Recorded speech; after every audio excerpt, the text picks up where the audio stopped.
अतिवृष्टि बेमौसम बारिश से हुए फसलों को मुआवजा दिलवाने के लिए आज विधायक नरेंद्र नागर के नेतृत्व में भाजपा ने सैकड़ों कार्यकर्ताओं ने बकानी तहसीलदार को ज्ञापन दिया है। विधायक नागर ने कहा कि विधानसभा के क्षेत्र बकानी में बेमौसम बरसात व अत्यधिक बारिश से किसानों की फसलों का भारी नुकसान चिंताजनक है। आज हम यहाँ राजस्थान की गूंगी बहरी सरकार जो वेंटिलेटर पर है उसको जगाने के लिए यहाँ एकत्रित हुए हैं।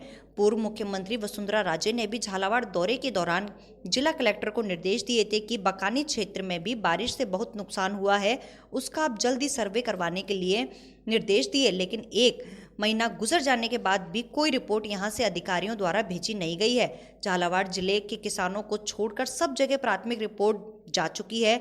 अगर रिपोर्ट समय पर नहीं गई तो गरीब किसान मुआवजे से वंचित रह जाएंगे। हम एक सोई हुई सरकार जो जगा रहे हैं। अगर सरकार अब भी नहीं चेती तो विधानसभा में किसानों के मुद्दे को जोर से उठाया जाएगा।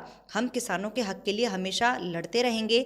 नागर ने कहा, मैं सरकार और प्रशासन से आग्रह करता हूं कि थोड़ा ध्यान दें, अन्नदाताओं की ओर देकर अतिवृष्टि से बर्बाद फसल का उचित सर्वे करवाकर किसानों को उचित मुआवजा दिलवाया जाए।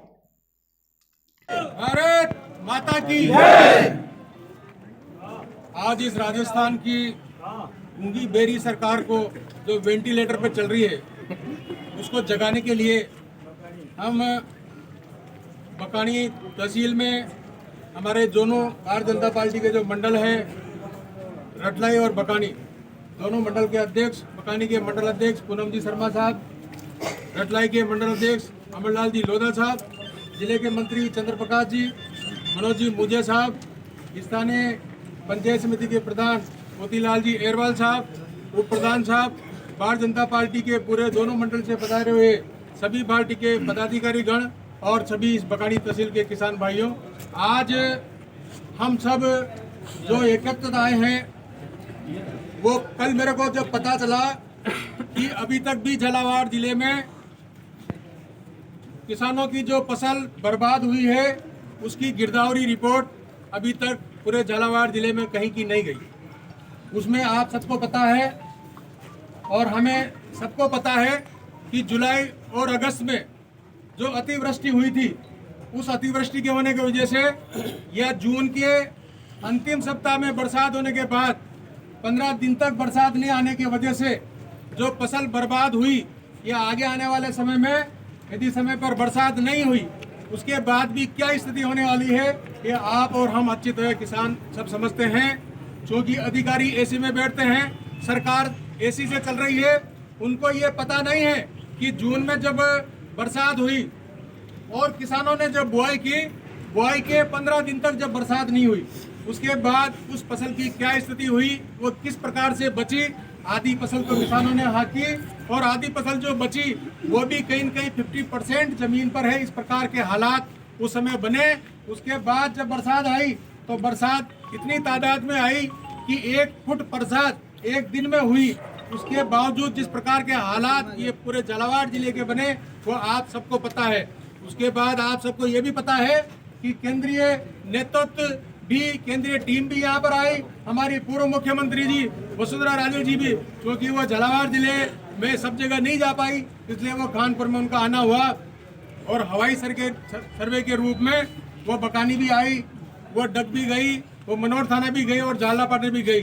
सब जगह जब उन्होंने हालात देखे तो शाम को जब जिला कलेक्टर के साथ मीटिंग हुई और आप सबको पता है कि किसी के द्वारा ये कहा गया था कि बकानी में तो खराबा नहीं हुआ, बकानी में केवल 25% खराबा हुआ है। ये उनकी जानकारी में जब मैं लाया तो उन्होंने मेरे सामने कलेक्टर को निर्देश दिए कि कलेक्टर साहब आंखें खोलो, अपने अधिकारियों को मौके पर भेजो। मेरे को पता है, मैं खुद देख के आई हूँ कितना नुकसान हुआ है, कितना पानी खेतों में अभी तक भरा हुआ है, कितनी सड़कें टूटी है, किस प्रकार के हालात इस पूरे झालावाड़ जिले के हैं। तो आपको अच्छी सोच रखते हुए आपको निर्देश देने चाहिए।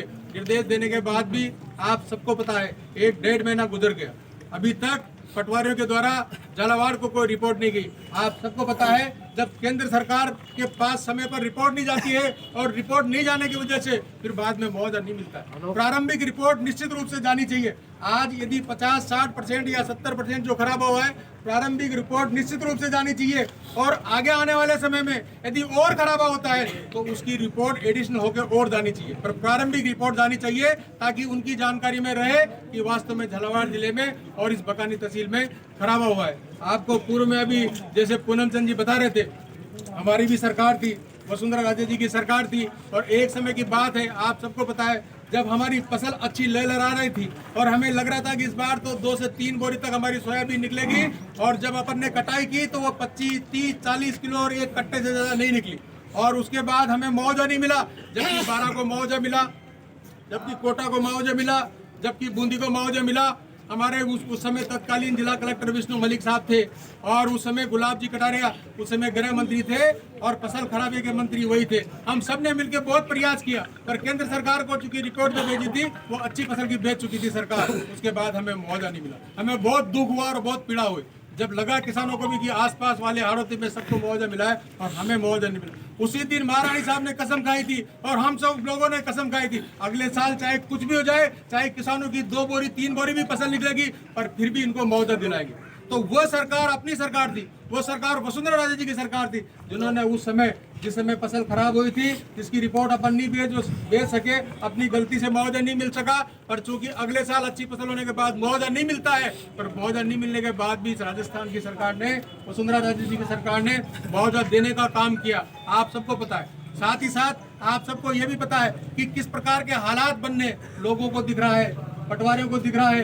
तहसीलदार को दिख रहा है कि फसल तो हरी है, पर फसल की आप वहां जाके देखो कि कितने फूल उसमें आने चाहिए, कितने उसमें फलियां आई है और कितने उसमें दाने पड़ेंगे, क्या स्थिति उसकी रहेगी, ये उनको देखना चाहिए। उनको लग रहा है कि रोड से हरी हरी फसल हो रही है। हरी फसल देखिए जिनमें कुछ भी नहीं है, जिसमें फलाव नाम की चीज नहीं है, जो अतिवृष्टि उसमें फूल नाम का फूल नहीं रहे, उसमें मुश्किल से 2-2, 5-5 फूल रहे, और क्या स्थिति उसकी बननी हुई। क्योंकि सब आप सब किसान हैं, मैं भी कुछ किसान हूँ, मैं भी खुद भी किसान हूँ, मेरे को अच्छी तरह पता है कि क्या हालात होते हैं, और अभी भी हम प्रकृति के ऊपर निर्भर हैं। अभी भी आगे आने वाले समय में यदि सितंबर लास्ट तक यदि बरसात नहीं हुई तो क्या स्थिति बनती है।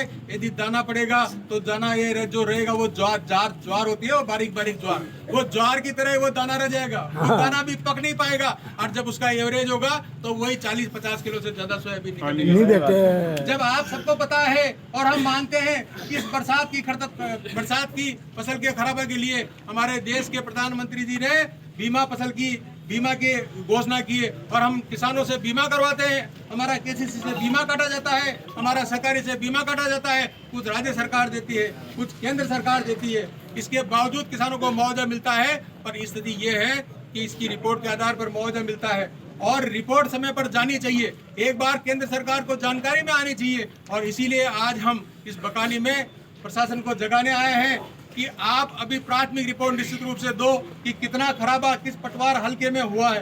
कहीं हो सकता है कि वो 100% खराबा हुआ है, कहीं 90% भी हो सकता है, कहीं 60-70 भी हो सकता है, पर जहाँ जहाँ हम नहीं करे भाई सबका आप 100% खराबा बता दो। जहाँ जितना खराबा हुआ है कम से कम ईमानदारी से उस खराबे को तो आप बताओ, जब जाके निश्चित रूप से मुआवजा मिलेगा। आज मेरी सुबह भी जिला कलेक्टर महोदय से बात हुई, क्योंकि उनको पता है कि कल एमएलए साहब ने कानपुर में ज्ञापन दिया है और कल आज बकानी में ज्ञापन देने वाले। उन्होंने कहा मेरे से कि एमएलए साहब क्या दिक्कत आ रही है। मैंने कहा साहब दिक्कत ही दिक्कत आ रही है, आप बताओ क्या हो रहा है, ये हमें बताओ।